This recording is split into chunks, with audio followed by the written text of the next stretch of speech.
सून घरात आली की लगेच सासू म्हणली की हा आता मी रिटायर झाले. सासूच्या डोक्यात काय की मी रिटायर होते म्हणजे काय, घरची जबाबदारी आहे सुनेवरती मी दिली, चांगली गोष्ट ना. पण ती एकदम दिली ना, आणि दिली तर दिली, परत जज करायला तुम्हीच आहात. म्हणजे ह्या दोन्ही बाजूनी त्या सुनेची तुम्ही कोंडी केली. पण मुळात तिला हवी आहे का हे विचारलं नाहीच. एक्झॅक्टली.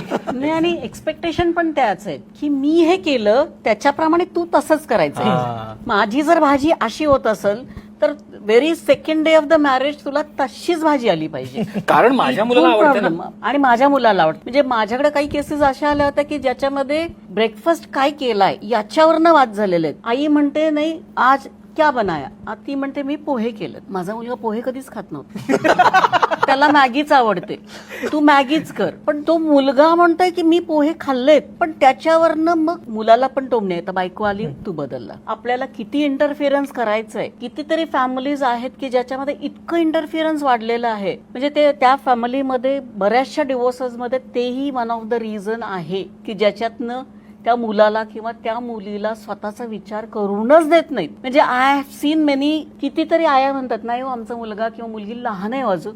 अहो तुम्ही त्याचं लग्न करून दिलंय, तो काय लहान आहे का?